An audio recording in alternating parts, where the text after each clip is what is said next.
Hi everyone, how you doing? It's Peter here from PDG Advertising, and we are back with another episode of Business Conversations. We've had a bit of a hiatus, is that the right word? We've not been producing any content for a very long time, but it's time to get back into having some really great business conversations with some really amazing people across Northern Ireland, Ireland, the UK, and beyond. My guest today is someone that I have always looked up to on the internet. I enjoy his content, and in doing some research for our conversation that he has kindly agreed to be part of, I have learned a whole bunch about him, and I'm gonna bring you through that conversation with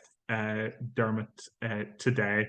So let me just bring Dermot in right now.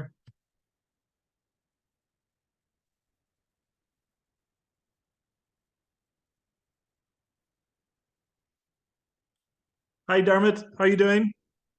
I'm very well, Peter. Thank you. Thanks for inviting me along. I hope you're well. I'm well, thank you. Dermot, welcome to Business Conversations. We're really over the moon to have you here, and it's great that you're kicking off our new season, I guess, of Business Conversations. I was saying before, whenever you were waiting to come on, how privileged I am to have you on. I've always followed we've never met in person, but I've always followed your content for years and years on Twitter, on all the different channels, and recently on TikTok, where you make me laugh all the time, which is amazing. So I can't wait to go through your journey and talk to you about what's current and what's happening with you. And um I don't want to introduce all the things that you do, because I won't be able to do it as well as you can yourself. So perhaps maybe you would tell us a little bit about who you are and share your story of your journey so far, Dermot. No problem. Well, I'll just start by doing a visual description of who I am, just for people with visual impairments. So, I'm wearing glasses. I've got a brown beard and I've got brown hair, but unfortunately, I'm getting that age now. We're starting to get a bit grey. And I'm wearing a Green Castle 5 mile run green T-shirt, and I have a backdrop which says My Way Access Testing Accessibility 2023, with the website address mywayaccess.com, and a list of places where you can find me online, such as Facebook, Twitter, LinkedIn, Threads now, Instagram, and YouTube. So, as I say, my name is Dermot Devlin, and my pronouns are he, him. I have a disability called mucopolysaccharidosis disease, and I can see there Peter sort of wondering how am I going to pronounce that later on, but don't worry yourself. Just just call me MPS4 and we'll be grand. Basically that means that I'm a wheelchair user. Now, when I say wheelchair user, a lot of people who are non-disabled might use the term wheelchair bound, which is wrong, because I'm in a wheelchair most of the day, except maybe when I get out and transfer myself to the bed or transfer myself to the sofa. But anybody who's a wheelchair user does not like to be used the term wheelchair bound, because we're not bound to a wheelchair. I'm 3 foot tall, but that doesn't bother me at all. The main issue that I would have, is my height, wheelchair user, respiratory failure. So I'd have struggle with breathing sometimes, especially at night. But I use a machine that helps augment my sleep in case there's a break in the sleep, and a break in the breathing. But that break might only last for half a second, 1 second, whatever it might be. But that wee break could have an impact on your health the following day, with headaches, tiredness, fatigue, and I've been known to be called grumpy and all time too. But these things can happen. But for me, those aren't the biggest thing for me as a disabled person. For me, it is ableism. So that's when somebody who is not disabled non-disabled looks at you and they define your life for you. They tell you what you need. They tell you what they think needs to be done. And what they do is they adopt what is called the medical model. So they see us as the problem. Whereas somebody like myself and the majority of disabled people look at ourselves as a social model. So we see that we don't have to adapt to the world. The world has to adapt to us. Some people may be on the go, oh, that's typical of a disabled person, thinking the whole world has to revolve around them. And I say, no, no, no. If you make the world accessible for everybody, that means it's accessible for everybody. So it's an inclusive world. So that's my little introduction. It's amazing. We're maybe doing this a little bit early, but we had a interaction last night about, terminology, Yeah. and uh, I think I used people with disabilities or disabled people. That was the terminology. What are your thoughts? What's appropriate? Well, if those two terms of views, they're quite acceptable, the two of them. Like different people who are disabled will have different opinions. But it's not one of those words that you have to be worried about using.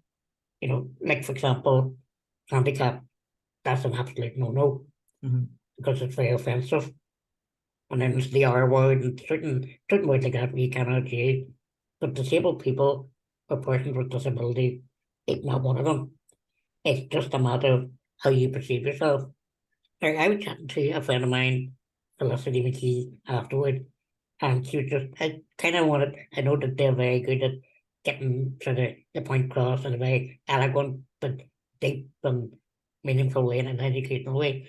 So they were very happy with me to read out a little statement they read. So if you're happy for me to read. Oh, absolutely. So apologies if I keep looking off screen because I'm not very good at remembering my scripts. Me But neither. so basically what they said, Felicity, disabled people is a social model inspired, so we spoke about social model earlier, is a core part of our identity.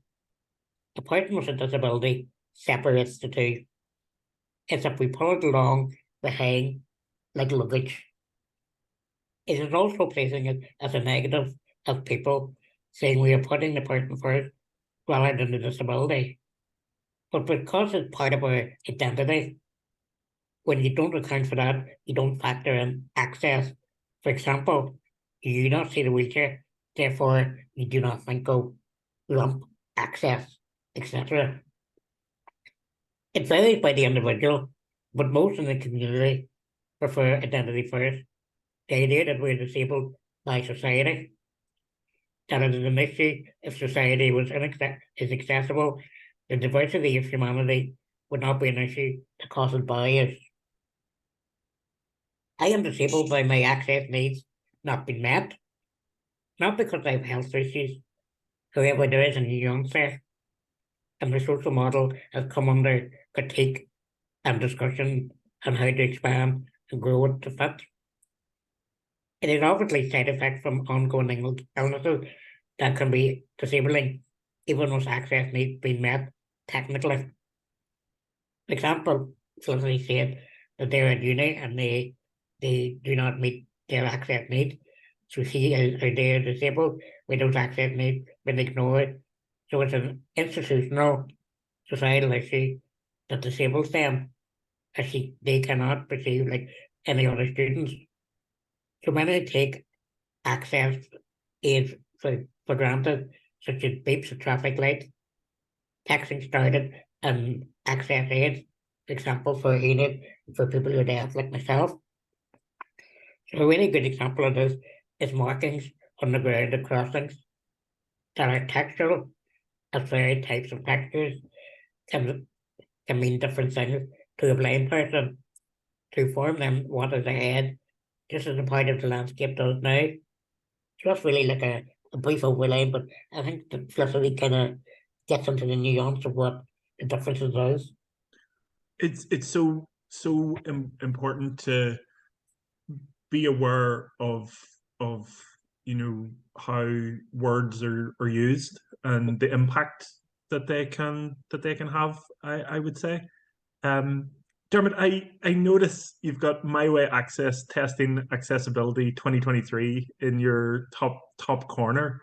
I'd love you to share the story of how and why you founded My Way Access with our listeners, if possible. No problem at all. Well, I had actually founded My Way Access back in 2009.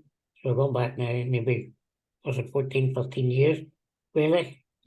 Basically what happened was myself and a couple of friends were going to Belfast on a stag do. I'll not say too much about what happened in the stag do for obvious reasons. Maybe that's a different podcast. Maybe for the late night version, but for the purposes of here, basically it was a stag do in Belfast, and we were coming up from Oma. And my friends are very good, like they were saying, like, we're inaccessible. But I was only a young lad at that time, so what age was 19, so was it 19? No, maybe I was older. Can't even remember that long ago. Might have been, but 30. But anyway, we were going to this time, but so I thought I'd ring around and find out where it was and where it was accessible. I'd phoned different places, and most of them, oh, God, yeah, we're accessible. You know, when you get here, things will be sorted, and that's grand. So one of the things that I heard a lot about was the Duke of York in Belfast.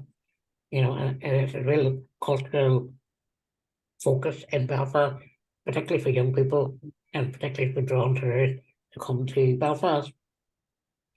So to find out that they were accessible, brilliant. Great. So I went up there. So the first thing I noticed was cobble streets. Right. Now, if you're a wheelchair user, going over cobble streets can be pretty horrific because there's a lot of bouncing about. So it's not a smooth journey. So I'm kind of bouncing around on the cobbles like that there. And because I have a lot of chronic pain, you know, was say scoliosis and then a few other sort of different issues that causing me a lot of pain, all that vibration then adds to the pain. So it just becomes excruciating. It just was a wet night as well. So I went to go into the bar, but there were steps into the bar. So I was in the bar, like, I mean, I was told that this was accessible. And the bar said, oh, no, it is. So we'll carry you in and then carry the wheelchair in, which is an electric wheelchair. Number one, and this is my baseline, that's not accessibility. Mm-hmm. I don't want to rely on somebody else to do that unless it's important, unless there's no other way around it. But for example, going to a bar, that's an absolute no-no.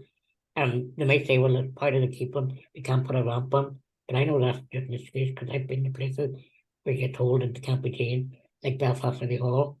They have ramps everywhere, they've even got a lift on there and all sorts of things. But it's totally in keeping with the environment around it. In fact, you wouldn't even notice it until you had to use it. So for places like the Duke of York and that, they say that they can't do that because it'll ruin the aesthetic. It's not an excuse. It washes with me. So it meant I had to sit outside in the rain while everybody else was inside. Now my friend obviously didn't want me sitting on my own, so they took turns to come out and sit with me. And to me that was just humiliating.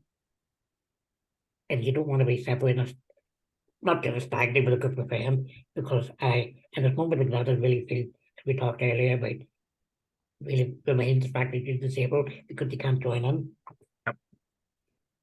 But as well as that, then, this is a simple thing. There's yawning down the two sides so people can shelter in the rain, but there's no spaces for the wheelchair. So I had no space to get under the yawning, so I had to sit out on the rain while everybody else was getting shelter. So I got soaked that night as well. So I had to go to the toilet then. So I asked the bouncer, right, is there a toilet? I said, oh God, yeah, the toilet's here. Where are they? Where's? And they were very clear. And when I asked, I said, where is the disabled toilet? He said, oh, over there. Disabled toilets are up them steps. I was just like, oh, that's it. Like, so I went home and I got really, really angry. But I just said to myself, there's no point going on Facebook no point going on Twitter and just ranting and raving, whatever, like, because you know yourself, Peter, Facebook and Twitter is full of angry people who just laugh. So I said I wanted to do something about more constructive. So I decided I want to do a ready book about where and it's successful. The book didn't never happened. It actually transferred into a website called My Way Access. What I discovered was, and I'm including the Duke of York in this. When they told me it was accessible, it wasn't out of vindictiveness. It wasn't out of them going, we'll tell him what it is, and we've got him. He's there now, so he'll be buying drink off us. It's not to do with that. It's just when you're looking at disability issues from a non-disabled person's eyes, you don't see the people, you don't see the issue from life experience, because you don't have that life experience. So, for example, when I said when we went to Duke, like I seen your face light up thinking, well, you're going to have a good night there, Dermot. And the first thing I said was cobbles, and in your eyes. And this is no disrespect to anybody that had the same opinion. But when I mentioned cobbles, I could see the realization in your eyes, Peter. I never thought of that. I hadn't. I immediately thought of the step. I'm a fairly regular frequenter of the Duke of York, and I know this. I know the step, and I thought the step's going to be very difficult. The bar is also very high if you were in, but the step would be difficult. Didn't even consider the cobbles. Exactly. And that's what I mean, that you don't go out of the way to be, that's what to try and get us there. Just when you don't have that life experience, you don't know what it is. And like I have my own life experience of my disability. So I can't speak for other people's disabilities when it comes to sensory issues, neurodivergencies and stuff like that. But what I do is I have a conversation with people, and I'm going to be doing some work, to maybe incorporate what they have, so that I'm not going to uneducated, but I'm going to know a bit of background knowledge. And I would, to my best of my knowledge, then I do it best of my ability, then I'll try to credit the people who give me that knowledge if they're happy to be known, as I did earlier when it came to Felicity.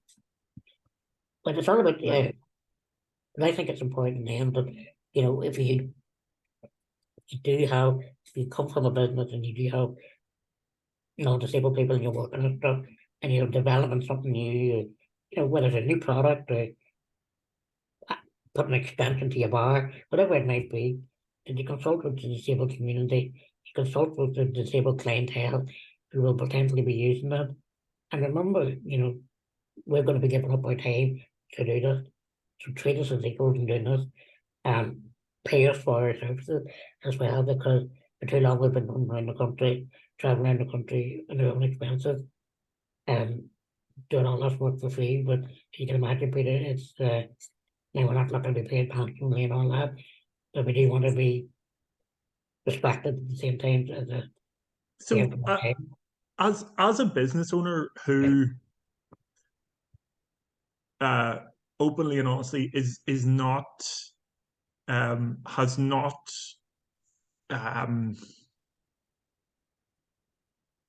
being straight has not created an accessible workplace for my business. We have a very small office in Portadown, and what I would like is and I don't know if you do this, Dermot, I think you do, but I would love for an assessment of the office for accessibility for,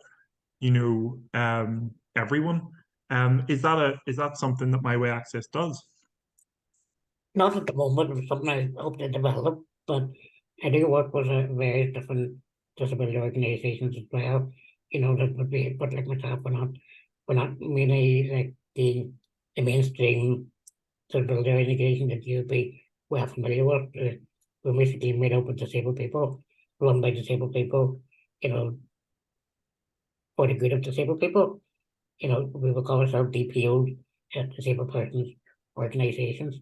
So we're kind of putting our thoughts together and try and see if we can offer seminars, workshops, and stuff, and get businesses to come to it or hire us out to do certain assessments for them, because we do feel that there's bigger organisations out there. We just think that they're not doing it as well as they should be doing. I think a lot of it is, and it's unacceptable from my side, speaking about myself only, that it isn't thought about enough. It's exactly that point of, unless you're the person, or unless you take the time to look through, or try to look through another person's eyes, or be in their shoes as much as you can, you don't do something about it. So I think it's very important. Maybe changing gears slightly, you've been working with Oma Enterprise, Dermot, since 2002, I believe. Maybe you That's could tell us a little right. bit more about what you do there, and how you like it. No problem. Well, I started in 2002 on a six month contract to workplace Northern Ireland. So that's basically to try and find people like who are disabled, or maybe have other sort of issues, maybe that financial issues, that they can't get the experience, or they can't get placement. For me, it was trying to get a placement, because back in them days, people were sort of apprehensive when it comes to employing disabled people. And then because I couldn't get employment, I couldn't get experience. And when you don't have experience, you can get work. So I went into a 6 month contract with them, just to do admin work. And I thought, well, I'm in here now, I'm going to try and work my socks off. So then when the 6 months come up, to roll my contract over for another 6 months. And thankfully, they kept rolling it over. I think it was about 2 or 3 years into the job, um, Facebook had started to become big, but you could definitely see things happening. And Twitter was coming on the market and things like that. Peter, you see, you've been following me on social media for a while. I would say since around then. So I kind of saved the bottle up now with an admin. Happy to keep doing it, but meanwhile, I walk away here and try to take advantage of social media to see if we can bring in business. So I set us up on YouTube, Facebook, Twitter, Instagram, not all at one time, but sort of rolling it over. In fact, just this week, I set us up on Threads. We'll see how that goes. But we noticed then that it would bring in a lot more people to a company. So basically, what we would offer training for people who want to start up their own business, grow their own business. We'd offer like business loans, business workshops, things like that there. But we also would rent out units on a month-to-month basis, rather than having to take out a year-long lease in the middle of town or something like that there. But the use of social, but we weren't that well known unless you were really going looking for it. But through the use of social media, I was able to put us on the map, as they say, which meant then we had a lot more business coming through, people wanting to start businesses, people who were looking to get business premises but didn't wish to take a year or 2 year contract in Oma Town or further afield, but just so they can get themselves established. Because when you're starting up a business, you have a lot of overhead, and one thing you can't afford is taking out a year to lease on a business premises. So with rolling month to month, things like that, then that would work out good for them. And then some of them then would take a longer contract and have been with us for years. And then other businesses would develop and grow and able to move on to bigger premises that suits their needs and stuff like that there. But through the use of social media, I was able to get the word out there, and thankfully I kind of put my voice at the business and end up getting a permanent contract. And so, have I got that right? Was it 2002, or is that not correct that you started? 2002. So, 2002, 6 months, and then you get a permanent contract, and you've been there ever since. Ever since, 14 years now. But That's a I'm, long tenure these days. and then you don't see that too often anymore. But as I said, but I want a part-time contract with them, but work part-time hours. but I know, like, as disabled people, I'm one of the lucky ones, because it is extremely hard to get placement and get employment as a disabled person, because a lot of people don't want to take the chance, to make the adaptations or to take into accountability for health. Because the days where, and you probably see me talk about it all the time on Twitter and whatnot, where my health just overtakes me and I can't go to work, and a lot of employers don't want to take that chance. That, well, this person's going to be off sick all the time. We don't want to take, when we get jobs, we will work our backsides off. But, there will be times when the health catches up with us, and some employers don't want to take that chance with us. From my point of view, I think I talked to you about this on Twitter recently, and I felt ashamed at the time, and I feel ashamed now about it. But whenever we're recruiting, it's not an active consideration. I'm not.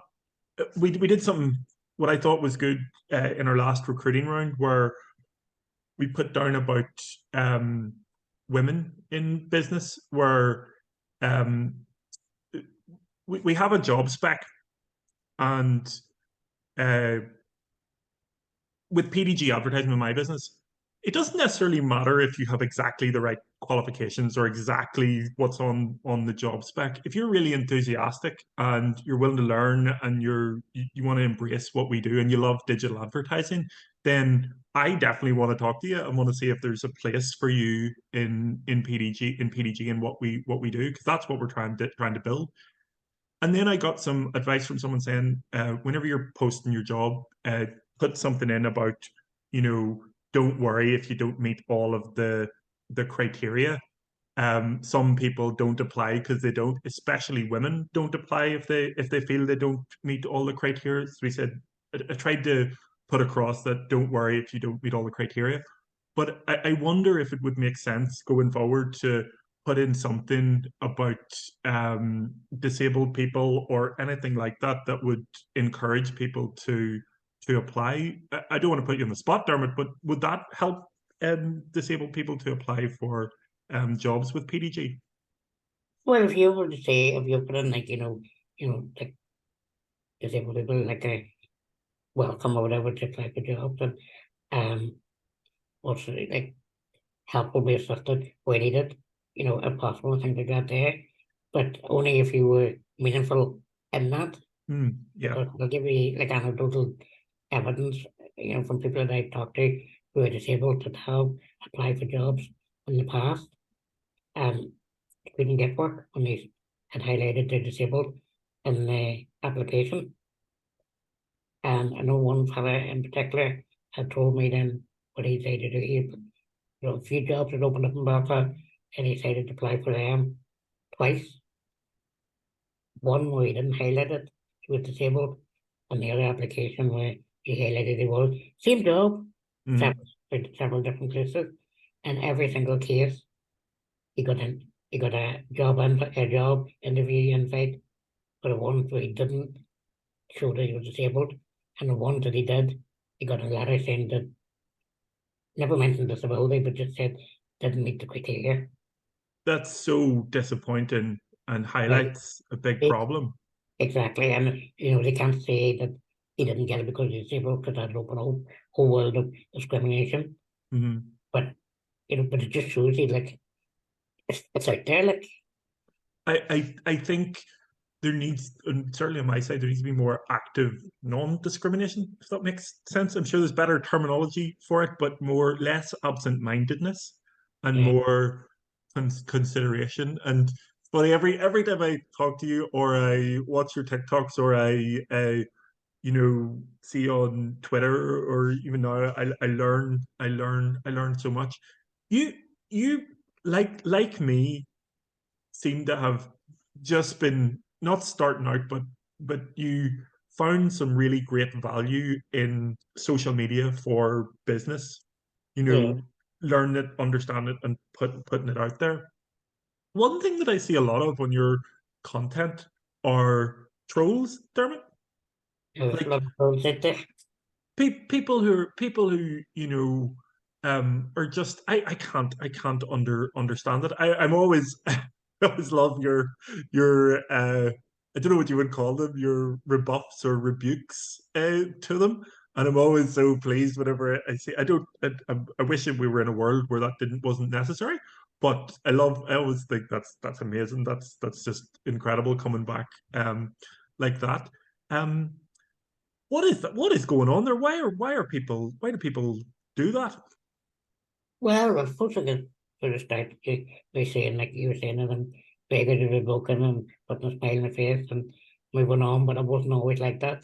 Mm. At the beginning, when I was getting that, like I was getting a lot of uh, choreographed trolling from America and different places, and times I got up me, but you know me well enough from online and my Twitter that I kind of pick myself up and move on and get on with it again once I get over my sort of shock of it all.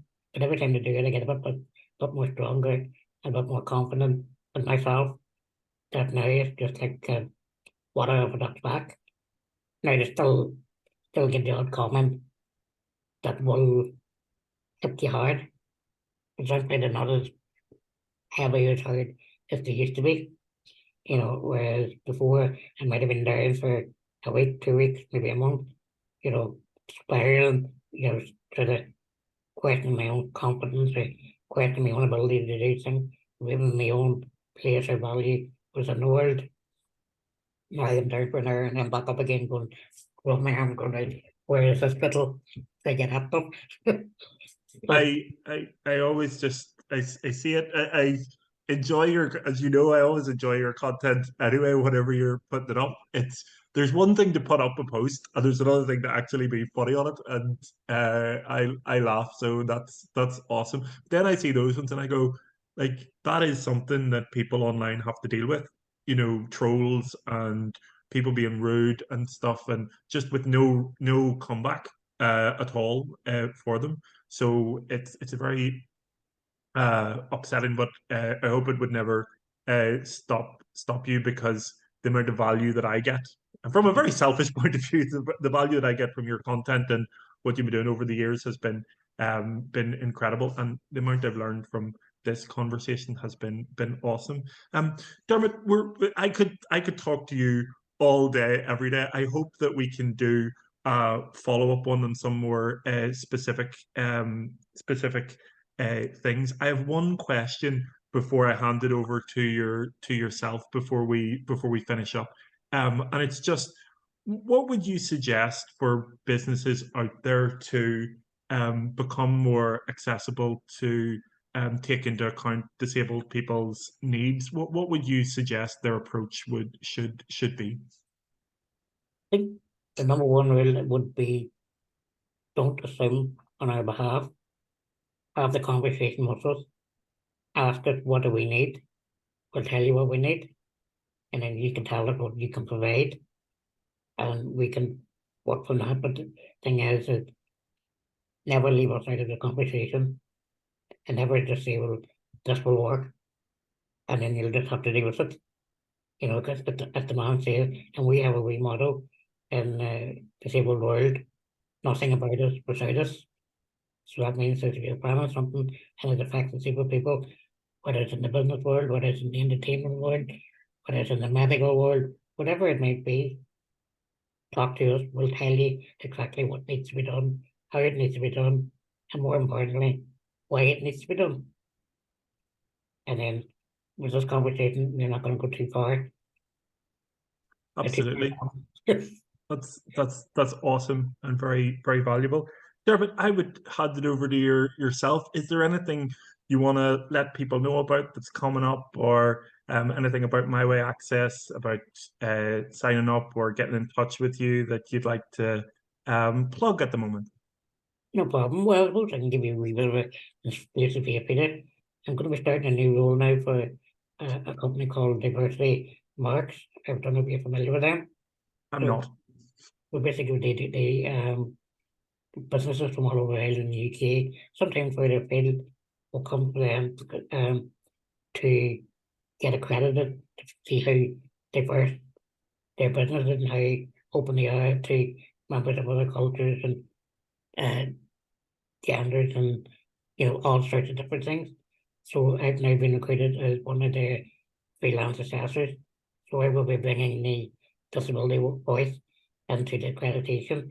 So it kind of brings back to what you were saying about earlier about what your business can do. So you could contact the birthday mark to get that accreditation, and I would go through everything that you would provide to them and say, well, if you wanted to be accredited for disability, this is what you need. And how would people get in touch with you about getting started with something like that? Well, if you wouldn't contact me personally, you'll contact Diversity Mark or diversitymark.com, and they will be able to get in touch with you. But all sort of other disability issues, about campaigning, which I would do with all, to do with reviews and stuff like that, just contact me on mywayAccess.com, or you can get me on Twitter at mywayAccess, or if you want to see me with my hair down and having a laugh, but still talking about disability issues, you can get me on Twitter as well on Castle DD, but it's a little bit more, a little less professional than the My Way Access one, but still hopefully get the point across at the same time. Well, I tell you what, I can highly recommend Dermot's Twitter, his TikTok, his My Way Access site, and all of the stuff that you do, Dermot. It just leaves for me to thank you so much for coming on and talking to our audience of all about 5 people. No, who knows? It's going to be a bit bigger now, and hopefully it grows. So Dermot, again, thank you so much for being a part of this. Thank you, Peter, and thanks for inviting me along. Awesome. Everyone, that's it for today on Business Conversations. I really appreciate you joining in and listening. Remember, if you like this, share it, subscribe it, comment under it. Let us know what you think. And if you want to be a part of Business Conversations in the future, just let me know via the comments, via email, carrier pigeon, whatever works best for you. Thanks a lot.